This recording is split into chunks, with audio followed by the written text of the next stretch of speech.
Takže ahojte, já vás vítám u dnešního videa a v dnešním videu po extrémně dlouhé době. Ano, omlouvám se za to, měla jsem toho hrozně moc a vlastně jsem vůbec nechtěla natáčet.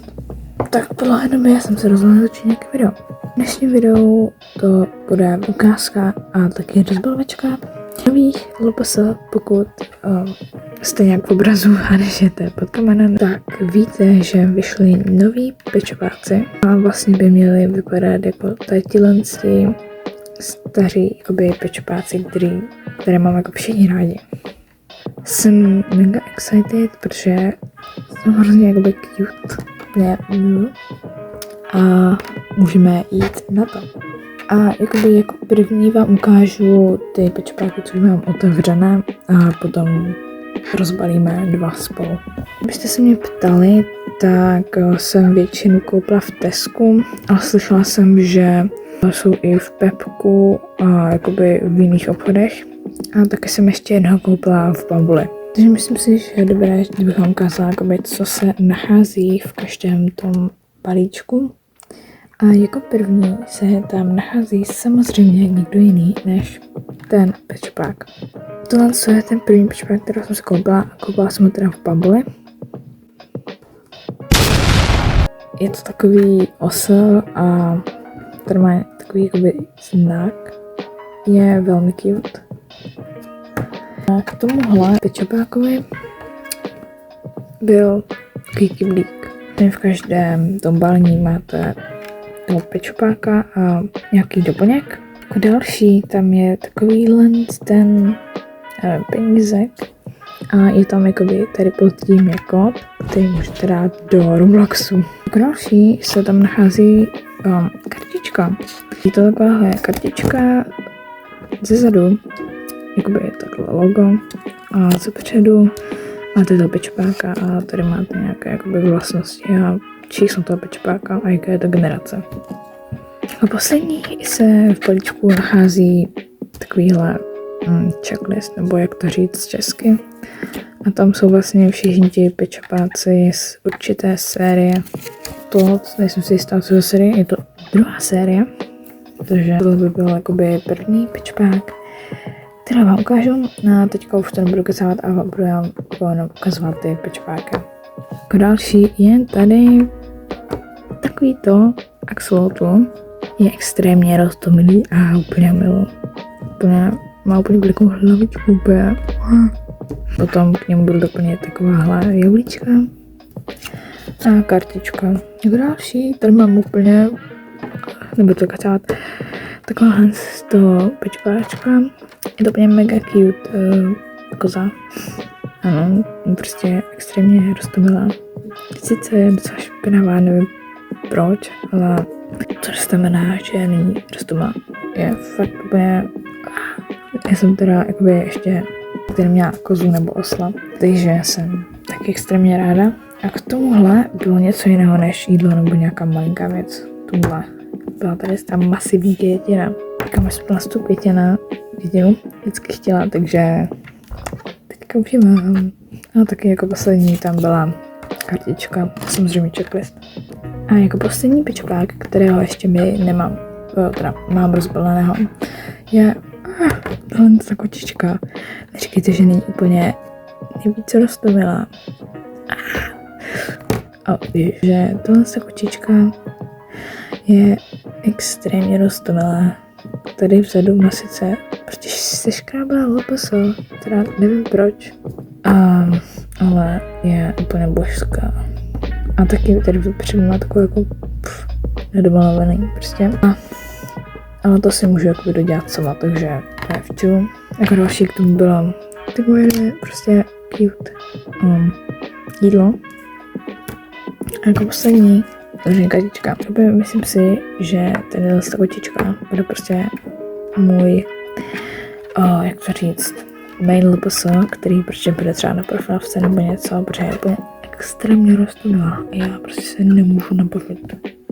Takže jako další tady máme unboxing a vybral jsem si teda pečováky, která ještě nemám. Je to jako první tohle tahle štěrka. A nevím proč, prostě mi se extrémně líbila. Ty barvičky, jenom proč, protože miluji, kdo vypadá úplně ty barvy do očí. A jak k tomu nějaké sardinky jsou to, takže jdeme to otevřít.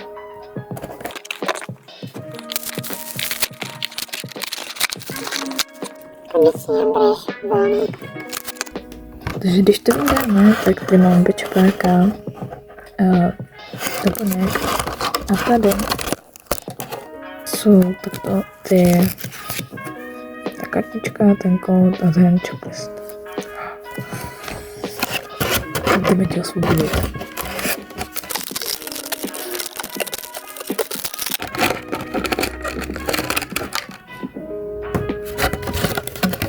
A ještě jídlo. A to bylo, wow, to bylo extrémně lehký. Takže v tomto balíčku byly takovéto sardinky. To je to, co jsem vždycky chtěla, je to extrémně roztomilé a bylo to. Vždycky tam byl checklist, coin a penízek a ta kartička. Takže byla tam tohle úplně cute ještěrka, jo. Ta už není poškrabaná nebo něco. Je hrozně roztomilá, úplně miluji ještěrky. Dobře, tak to asi ne, ale prostě. Takže jako další a poslední je tato lama, plně cute a můžeme ji jít otevřít. Takže jdeme na to.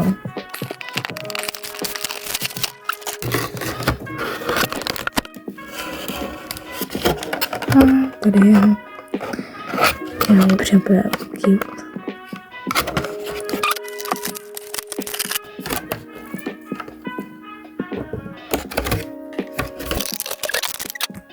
Takže tady byla tlancná úplně roztomilá lama. Zaostří se. Takže tady má jakoby takovouhle hvězdičku. Tady je, nevím proč tam je furt Hasbro. A takhle vypadá ze zadu. Tady jsou jablíčka. Je roztomilá. A teďka dokonce mám 2 jablíčka. Není to roztomilé. Jo, to je jedno. Takže úplně mega cute a blížíme se ke konci videa. Takže tohle je konec videa. A ještě jedna informace. Asi pravděpodobně budu dělat ještě jednu rozbalovačku, kde budou tyhle 2 sety. Extrémně se na to těším, protože tam jsou fakt jakože mega hezcí pečopáci. A doufám, že se vám dnešní video líbilo a že nebylo nějak extrémně nudné a že se rozmyslíte, jestli si pořídíte nějaké z těchto pečopáků. A vlastně bych chtěla ještě udělat jednu věc, protože když už máme ty checklisty, tak bychom si to mohli spolu odkřížkovat, protože že už je máme, takže tam můžeme mít odškrtnuté.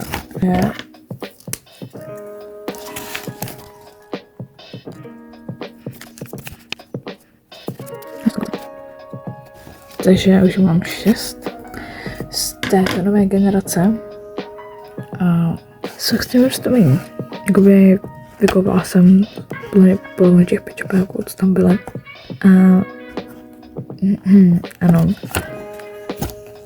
Tady ještě vlastně můžete vidět ty pečopáky, které budu mít, takže ty si taky potom oškrtneme. A zajímá mě, jestli se někdy dají koupit třeba třetí, protože kamo úplně mega roztomilý. Takže neříkejte, že na ti koloušci jsou kde. Toto je prostě, jo. No, a tohle už je fakt konec videa. Doufám, že nebude moc dlouhé a nudné. A uvidíme se u dalšího videa. Čus.